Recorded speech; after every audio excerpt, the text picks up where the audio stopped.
Salut à toutes et à tous. Et c'est un réel plaisir pour moi aujourd'hui encore une fois de vous présenter Dr Alseni Baldé, un grand médecin vivant aux États-Unis et précisément à New York, qui a longtemps servi ici et qui continue à servir. Et il va nous parler de COVID-19 et surtout par rapport à l'autotest et également par rapport aux médicaments. Et la troisième chose la plus importante par rapport au vaccin, parce que ce qui préoccupe actuellement le monde, il va nous détailler ça pour faire comprendre vraiment à la communauté africaine c'est quoi ce vaccin, est-ce qu'il y a des inconvénients ou pas. Vous allez suivre tous ces détails dans cette vidéo. Regardez bien la vidéo du début à la fin, likez, commentez, surtout partagez. N'oubliez pas aussi de vous abonner, ceux qui ne sont pas encore abonnés sur la partie égale la puissance, car l'information est la nourriture du cerveau. Suivez Dr Alseni Baldé. Bonsoir chers amis, je suis Dr Alseni Baldé, je suis médecin basé à New York City.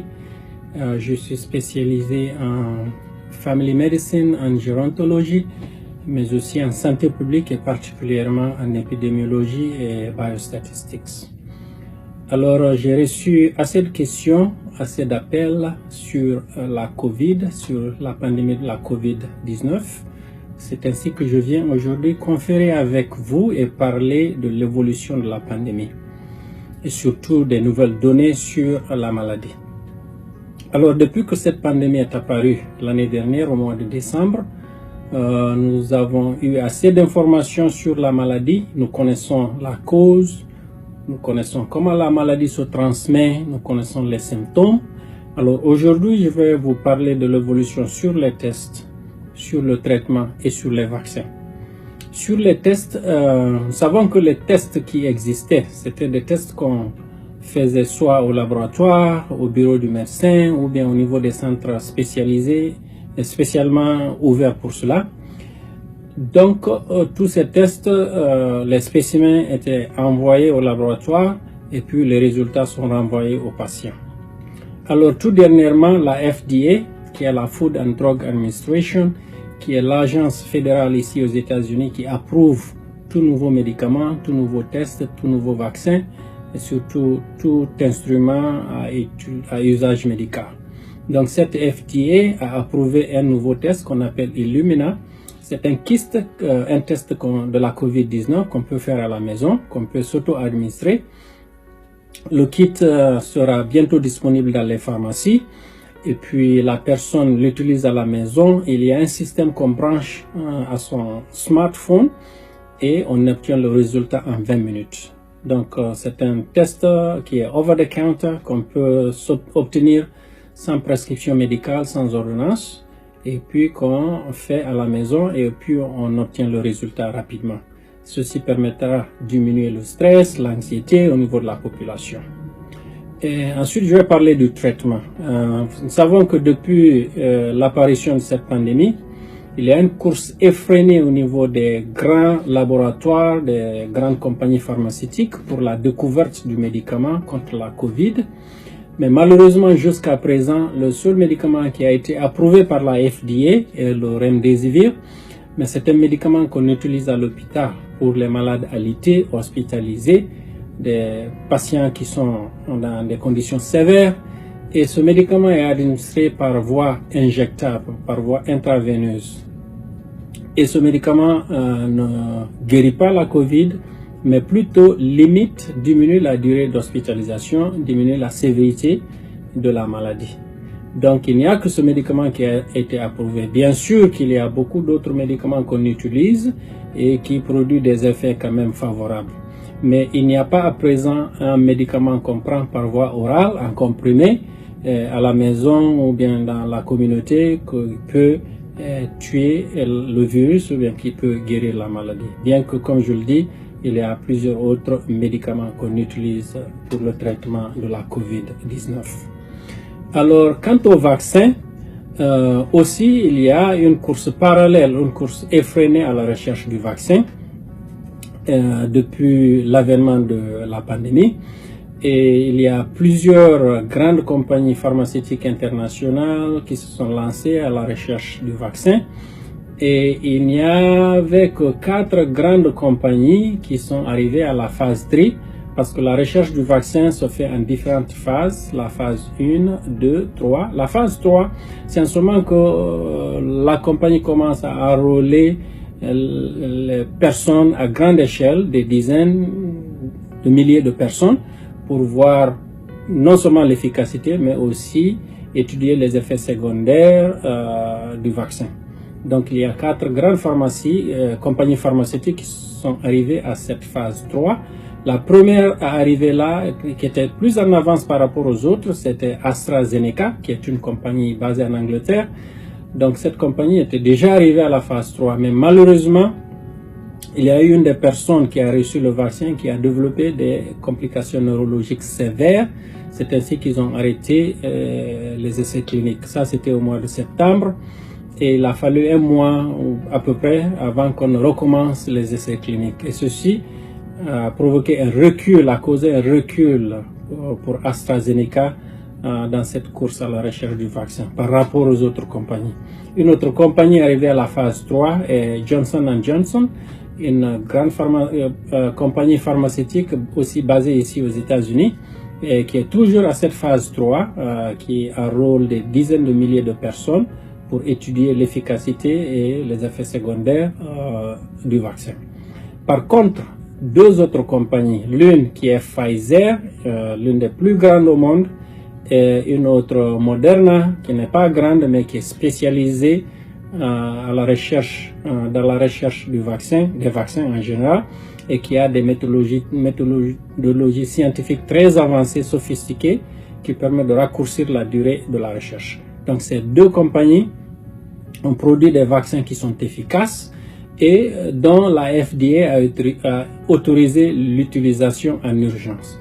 Je dis bien utilisation en urgence, pas approbation, parce que d'habitude, quand un vaccin est produit, quand un vaccin est découvert, il faut non seulement étudier son efficacité, et après qu'on s'est assuré qu'il est efficace, on l'utilise à grande échelle, parfois pendant des mois ou des années, pour s'assurer qu'il n'y a pas d'effets secondaires très graves au niveau de la grande population. C'est seulement en ce moment que le vaccin est approuvé et continue d'être utilisé. Mais, comme dirait l'autre, au grand mot, les grands remèdes. La Covid est une maladie très grave, une pandémie donc qui s'est éparpillée partout dans le monde, qui a causé plus de 76 millions d'infections dans le monde et plus de 1 600 000 personnes qui sont décédées par suite de la Covid. Donc, nous savons tous que c'est une maladie très grave. Donc, la FDA ne veut pas attendre qu'il y ait des mois ou bien des années d'utilisation du vaccin avant qu'il n'autorise son utilisation. C'est ainsi que, après avoir constaté que ces 2 vaccins sont efficaces à peu près 95% des personnes qui l'ont pris, c'est ainsi que les effets secondaires qui sont survenus sont moindres, très mineurs, pas graves, bénins. C'est ainsi que la FDA a autorisé leur utilisation en urgence. Ils ne les ont pas approuvés, mais quand même ils ont autorisé leur utilisation pour des cas exceptionnels. C'est ainsi que depuis le 11 décembre cette année, le vaccin de Pfizer a été autorisé à être utilisé en urgence. Et la semaine passée, on a commencé l'administration au niveau des populations. Et le vaccin de Moderna a été approuvé le vendredi passé, le 18 décembre. Et hier, 21 décembre, on a commencé son administration aux populations. Donc ces 2 vaccins sont disponibles au grand soulagement du monde, de l'humanité, parce qu'un vaccin qui est efficace à 95%, c'est quand même un grand succès, parce que d'habitude, les vaccins que nous connaissons, rarement leur efficacité arrive à 90%. La plupart des vaccins sont efficaces à 60-70%. Donc un vaccin qui est efficace à 94-95% est considéré comme un grand succès. Même le vaccin de l'influenza, le vaccin du flou que l'on prend, qu'on administre chaque année à des millions de personnes, n'est efficace qu'à 50-60%. Et pourtant, il est utilisé et il protège quand même beaucoup de cas d'influenza, de grippe. Alors, les 2 vaccins sont administrés à 2 doses, 2 injections. La première injection au jour 1 et la deuxième injection au jour 21, après 3 semaines pour le vaccin de Pfizer. Et le vaccin de Moderna, jour 1, la deuxième dose au jour 28, c'est-à-dire la 4e semaine. Donc il faut les 2 injections pour s'assurer qu'on est protégé contre la Covid. Et cette immunité, la protection, ne commence réellement que 2 semaines après l'administration de la 2e dose. C'est seulement en ce moment que la personne peut se considérer comme immunisée. Et d'ici là, la personne doit toujours continuer les mesures de protection que nous connaissons déjà, qui sont le port du masque, la distanciation sociale, les mesures barrières, l'utilisation des solutions antiseptiques, le lavage des mains, l'hygiène personnelle. Et pour ceux qui sont malades, rester à la maison pour protéger son entourage et éviter la propagation de la maladie à son entourage et à la communauté, à la population en large. Ce sont ces mesures qui ont protégé les gens jusqu'à présent. Il faut toujours continuer ces mêmes mesures qui se sont avérées efficaces avant que ce vaccin ne soit administré à une grande proportion de la population. Alors, le vaccin est administré en injection intramusculaire au niveau du deltoïde, au niveau du bras. Et les effets secondaires, c'est que parfois certaines personnes développent une certaine rougeur, une légère douleur au site d'injection. Mais certains aussi développent une certaine fatigue, un peu de maux de corps, quelques jours après l'injection. Mais ces symptômes encore sont bénins, ils sont mineurs, ils disparaissent quelques jours après. Donc ils ne sont pas majeurs du tout, ce ne sont pas des effets secondaires majeurs. Alors, le CDC, qui est le Centers for Disease Control and Prevention, a établi un programme pour l'administration des vaccins au niveau de la population. Ils ont établi différentes phases. La première phase concerne les médecins et le staff des services d'urgence aux hôpitaux et aussi le personnel de santé au niveau des services de réanimation des ICU, parce que ces personnes sont à haut risque de développer la maladie parce que étant exposées aux personnes qui sont testées positives de la COVID, et exposées à leur sécrétion corporelle, à leur body fluids. Donc, c'est des personnes à haut risque de développer la maladie. D'où la priorité de commencer par ces personnes. La deuxième phase va concerner les personnes âgées qui sont dans les nursing homes, les maisons de retraite. Ce sont des personnes âgées qui ont des maladies chroniques, le plus souvent multiples maladies chroniques, et des personnes susceptibles à développer des complications sévères si seulement elles attrapent la COVID. Donc, ça sera la deuxième vague d'administration du vaccin. La troisième vague sera tout autre personnel de santé, les médecins, les infirmiers, les services de secours, etc. Toute personne qui est en contact avec d'autres personnes à plusieurs reprises dans la journée, donc qui sont aussi exposées. Ces personnes vont représenter la troisième vague d'administration du vaccin.